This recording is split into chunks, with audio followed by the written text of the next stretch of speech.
Monday, believe it or not, the last day of June already. Tomorrow's July 1st. Wow! End of the week, July 4th.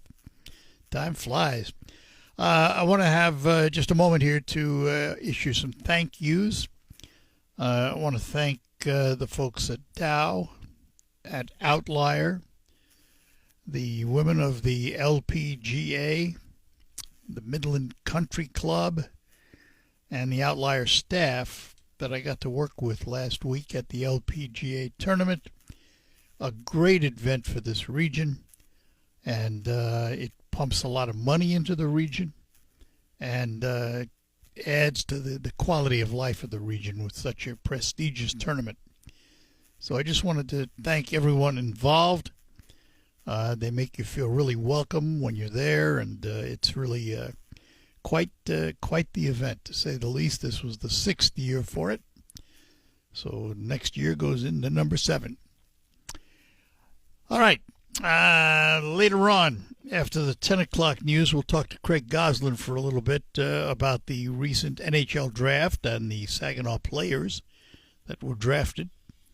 At 11 o'clock, crystal clear hearing. But to begin this hour, we're going to talk about the state of Michigan and where it's at with State Representative Timmy Beeson. Timmy, good morning to you. Good morning, Art. How are you? I am doing great. All right, got to ask this because I just noticed this morning, and I think it was in the Free Press, there was an opinion piece. And the headline says, something along the lines of, Michigan now has a plan to fix the damn roads. Do we?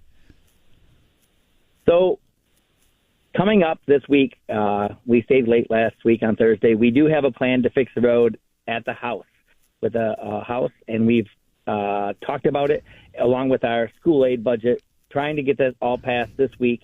So, before going into break, that we have some of the pieces of the budget done like we always do before we go into break. And what's the reality of that happening? Well, I stayed there till a little over 8:15 or 8:30, and this last week, on Thursday, and I sat right there on the House floor and waiting for the Senate gavelled out like an hour and a half before. So but they added hours, they added days, so it looks like they're coming. They're going to try to come back to work this week, which is great because we're coming to work. You can't get a budget done when some people are checked out. No, that's for sure. So what does the road plan look like? I mean, how is it different from what we've heard in the past? Or is it? Well, see, the idea with this road plan this year is to get us back to a budget, and we didn't come out till after our revenue sharing came out, right? Because there's no sense to put a budget out early and then the whether you're the Republicans, you blast the Democrats, or the Democrats, like they did, they blasted us for, we're going to cut. Well, when you don't have enough money for that budget, it's not cutting. No, it's living within it. But that's what the news report. Right? I mean, not trying to be mean, but so it's not cutting because you got to balance it. But we did it. We are going to do this budget this year with more money going to school, with it coming back ready for this to the local level. And I know that sounds crazy, but I was on the school board, letting the people that have you elected and the superintendents make the decisions how to use their money for the students instead of the state putting a mandate like we do really often without any funding behind it. Yeah. And the roads the nice thing about this budget this year, it's from the driveway to the byways. Basically, it's all and if you ask all your local roads in your counties, they like this, what we got opposed. County roads like it, what we're trying to oppose, because we have a situation where we think we found a way to get it done. So a lot of the jurisdictions have had to turn to their voters for road millage. And a number of jurisdictions have road millage in place. The money you're proposing would be over and above that? So road millages that are already in, yes. And the road millages that are already in, we continue to make more mandates to the local road, even local counties, but we're not giving them any more revenue sharing, right? So we give them a little bit, but it doesn't cover up the mandates. That's what our state does really good. Is we continue to do a new mandate to a township, city, or village, but there's no more funding, and they got to cut somewhere. That is true. You can ask any supervisor unless they find new revenue. Wasn't there? Correct me if I'm wrong.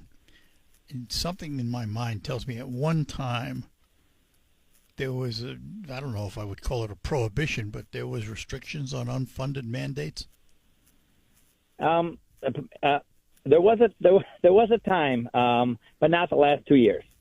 And if you look at some of our other funds, like that, the marijuana, it's getting taxed right out, and a lot of places are closing down. But a lot of these townships are dependent upon that revenue coming in from the tax off of these marijuana shops. And that's the big thing, is not with our proposal, but with the governor's proposal, that was to put a wholesale tax on retail stores. And some of this stuff we've heard from any little business, we got to keep.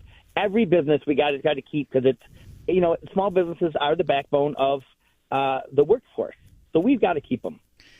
And the marijuana industry, and as I see it as an outsider who's never been in one, but they grew awfully fast, almost too fast.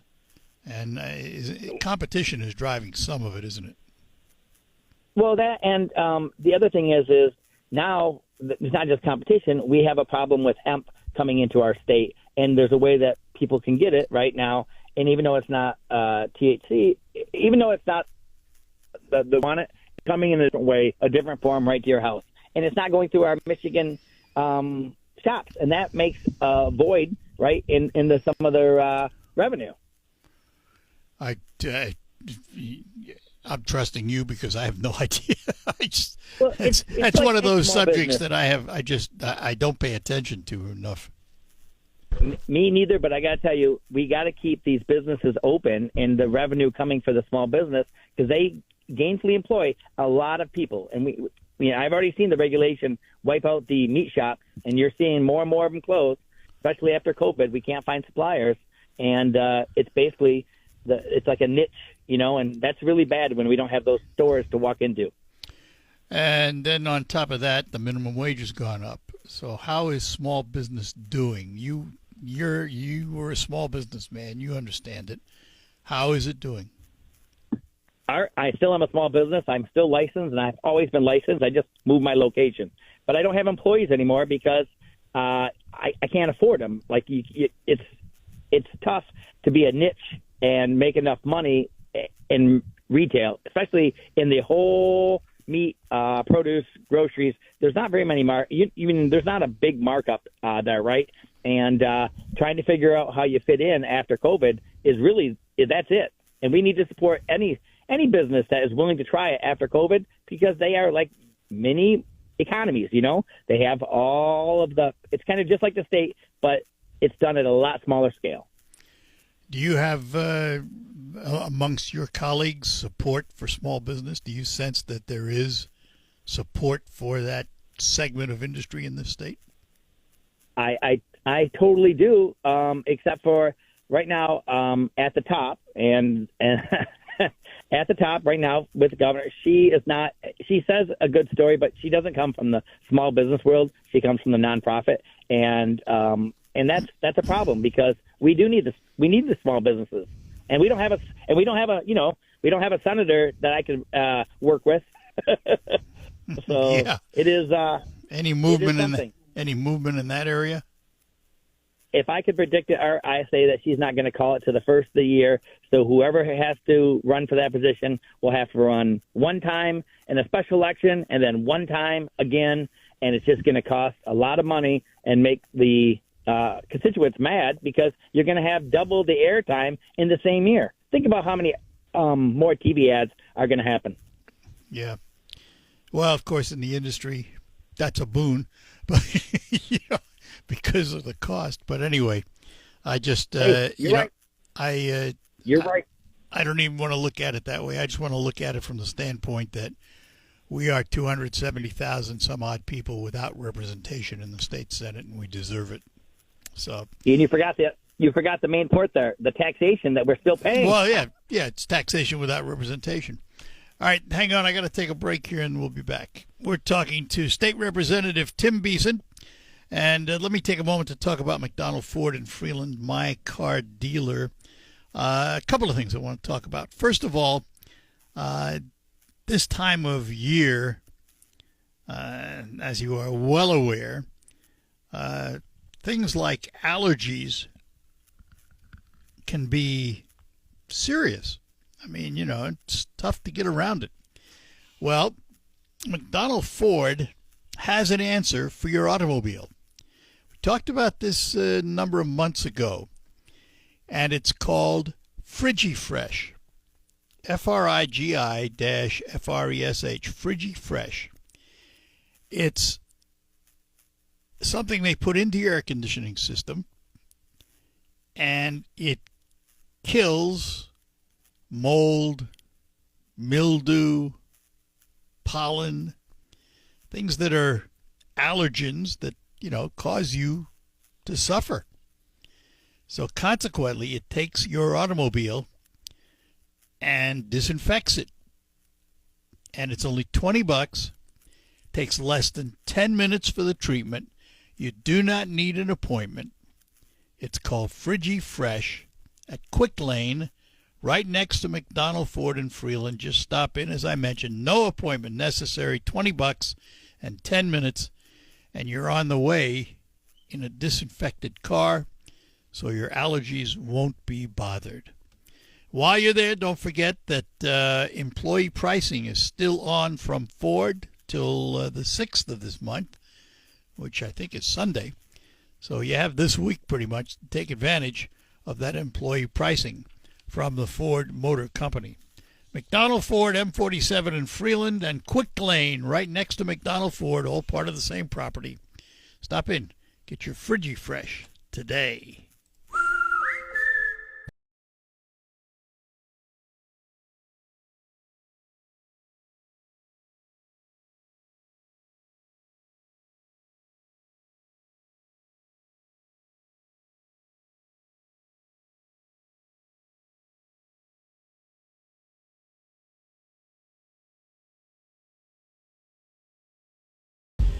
All right, we're back with you here on WSGW, talking to State Representative Tim Beeson. And Tim, I'm looking online at a photo of you.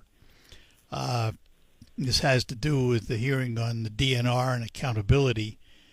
And it looks to me like there's a certain Ted Nugent guy sitting next to you. Is that right? Am I seeing that right? You are seeing that right. And in fact, he got my parking spot down in Lansing because I live right across from the Capitol. And my landlord said, hey, somebody's parking in your parking spot. And he didn't tell me it was Ted. And he said, hey, give me your keys. And he was very persistent. And I'm like, hey, listen, man, I pay to park here. And he's like, well, Ted's going to park there. And I said, well, why didn't you lead with that? Like, hey, I would love to give my spot up to Ted. Oh, it was fun. It was great testimony. It was amazing. We had the same issues. It's kind of like the management of the DNR and how they sometimes use science and they sometimes do not. And he had a very passionate speech and testimony. It was amazing. How long before we see some maybe results from all this? Well, I think that you're going to see it in the budget this year. That's what we say. We got to get the roads done, the schools done, the higher ed. We got to get that piece of the budget done.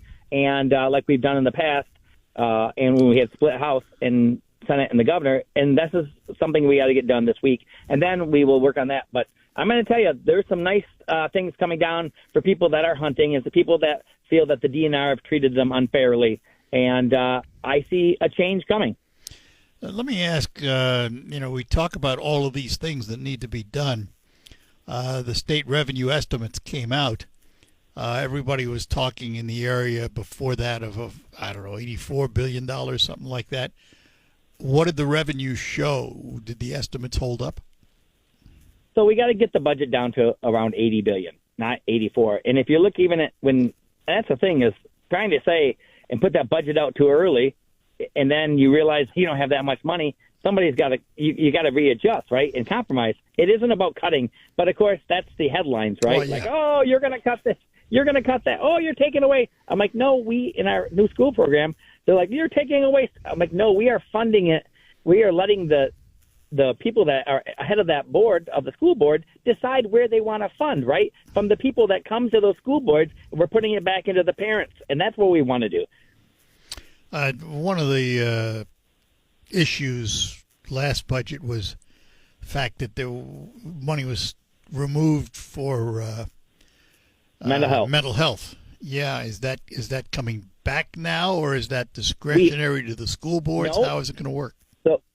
So we got all the ISDs that usually handles that mental health money, the 22F and the 22H. It's all the money is still there, and the schools get additional money. Now it's up to the schools what they want to fund and what they don't want to fund. Once again, mandates from the state, right? It doesn't matter whether it's to the townships, to the villages, to the counties, to the schools. When you mandate coming from the state, you got to have this, and then you don't have the money to do it. Well, then it looks bad, right? So we've got to figure out, let the people that are actually elected in their area make those decisions, right? Because it's easy to say, well, the state did it. Well, the state did it. Well, like the problem is, if the state has, like, for example, take away that local control, and they're all mad at that. Well, guess what? I say leave it to the local level. That's what we really appreciate. Well, and here's the way I look at it, and, tell me what you think of this, but we spend some of the most money in the country on education and have some of the poorest results. Well, if we have those poor results and the state's mandating everything, let the state take the blame for it then. Yeah, and the thing is if you look at that, right, I got in this 2017 in the school board, and we were ranked in the 30s, and now we're ranked in the 40s 7 years later. I'm glad that people like Dr. Rice is leaving the MDE. He's not been beneficial, and nobody – and that's the thing with holding so that we can be there for the 6, 7, 8, 9 years up to 12 and not become senators. We can hold some of these directors accountable and say, hey, man, 6 years ago you said you're going to be the top 10. Well, I can hold him accountable, and people can hold him accountable because we can be there for 12, so he can't use that anymore. So he's retiring pretty soon, and we'll hopefully get somebody new because you can't keep decreasing where we fall in the school rating in the country and think that we're doing things right.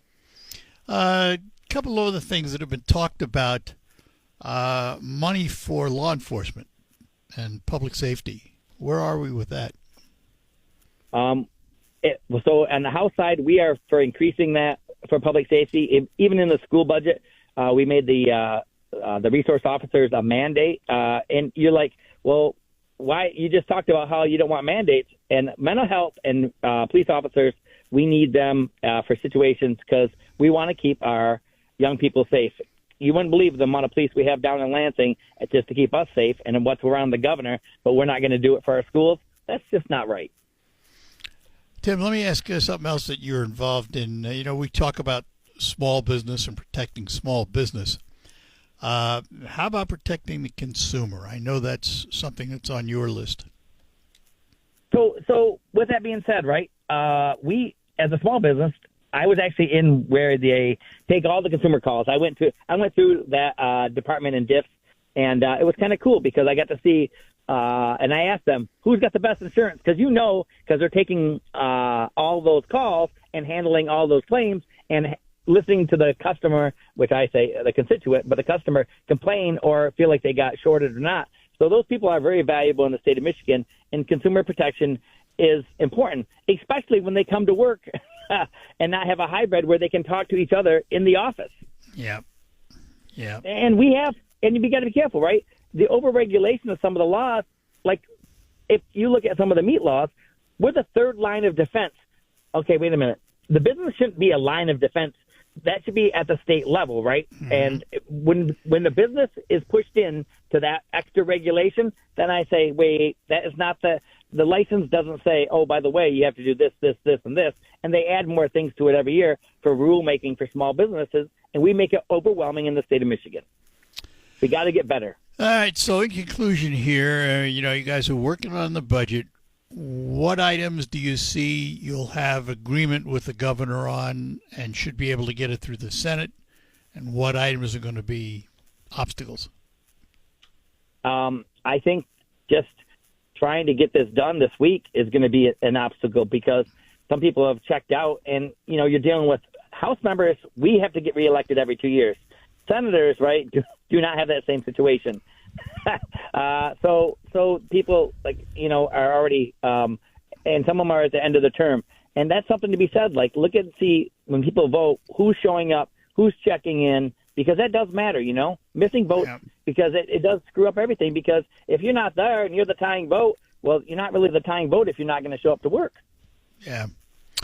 All right. That's going to be the obstacle. Well, and hey, I want to say thank you, Art, because you do a great job. I watched your whole skit. I watched everything that you did for the young people out there at the PGA. That was awesome. That was awesome. Oh, well, thank you. Appreciate it. That's always fun. I look forward to doing that every year. It's kind of neat. Yeah, now we got to get you out in a meat cook-off with like me and Craig and some of the people. We got to bring you into the meat industry. We'll figure something out you're good at. Hey, eating. I'm a meat eater. All right, Tim. Anytime, my friend. Thank you. All right. Talk to you later, sir. Take care. Bye-bye now. You too. Bye-bye. State Representative Tim Beeson, and we thank you for joining us. We'll have open phones for the remainder of the hour.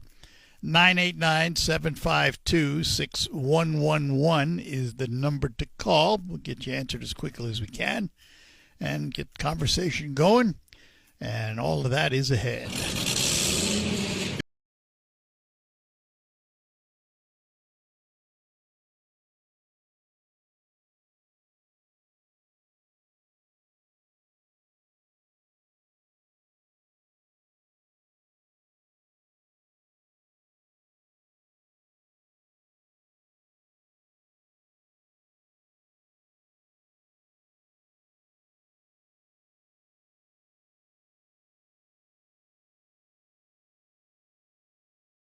Yeah, we had a caller waiting, but we lost him, so we won't get to talk to Mike. We had another caller. This apparently is an issue which we want to straighten out. We are working on it, and we are aware of it. It is an issue with our stream.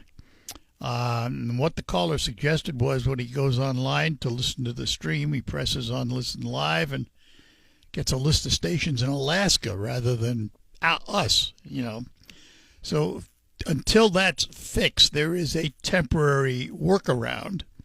If you go to WSGW.com, instead of clicking on the Listen Live on the selection bar where it's Listen Live, local news, shows, sports, etc., do not click on that Listen Live. Go to the upper right side where the red dot with the white arrow is and click on that, and you will be able to listen to the stream. It is something that apparently they are aware of and they are working on. Why we get Alaskan stations, nobody knows. But it's one of those little quirks of technology that we're dealing with right now. So again, don't click on where it says Listen Live. Instead, go to the upper right side of WSGW.com and click on the white arrow inside the red dot. And that will allow you to listen. All right? And if you're calling in, let it ring. We'll get you answered as quickly as we can. But since I think I know who this is Mike in Thomas Township. Mike, good morning. Hey, good morning, Art. Happy 4th of July coming up. Yep. Hey, listen, I just had a quick question for you. Are you guys going to be doing Michigan history again on Tuesdays? I know you're off for the golf tournament. But... I as far as I know, I have no idea. Yeah. It's something that's part of the morning show. Yeah, but it ain't been on since you had the golf outing, the people qualifying and all that. So. Well, it's usually before that anyway, though. I'll have to ask. No, they never had it. They haven't had it for the last, 3 weeks or 4 weeks. I'll double check and find out. Okay. Sounds good. Yeah. Well, listen, you have a great talk here. Bye now. All right, Mike. Take care. Bye-bye now. Yeah, I don't know. I've been out of the building since 7 or 8 days. And Mr. Rude is about to sit down. And I have a feeling we're going to get a rather quick answer to this question. What happened to the Michigan Minute? We are in a situation where the Michigan history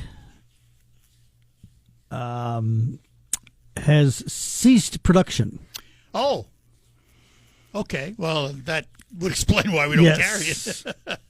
We have an archive of some programs which we might continue, but at some point They're going to run out too. Yeah. So we're it's on the state side. They don't do it anymore. There's nothing to do with us. I wonder why. It's actually ceased for a little while, and we've been utilizing some of the archiving, but we're in the position where we've gotten to the point where it's like getting repeating. Yeah. What so? We're evaluating. All right. And why Alaska? I have no idea. We're investigating that as we speak. That is a little frustrating. We appreciate our listeners' patience. It's all of our stations here in the building that are dealing with the same issue, by the way. Oh, is that right? Yes, it's not just Jermaine. Oh, it's not just us. No. Oh, yes. So it's all the Alpha stations. Yes. Then. Ooh, sounds like a hack. Happy Monday. Thank you very much. Thank you very much. What did I miss last week? Always a pleasure. See what happens when you go away. All right. Thank you. All right. We'll take a break. Lines open for you. Whatever you'd like to chat about, 989-752-6111. And Mike, I hope that answers the question about the Michigan History Minute. Retirement is more than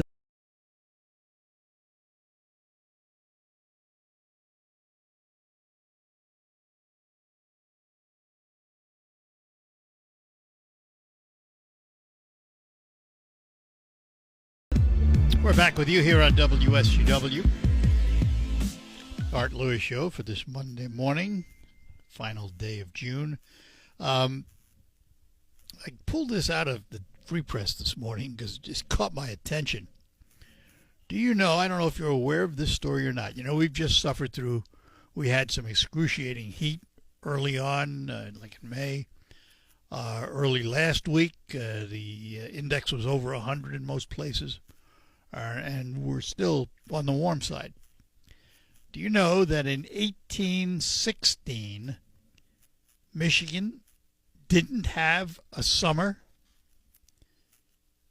That there was ice, snow in June, July, August.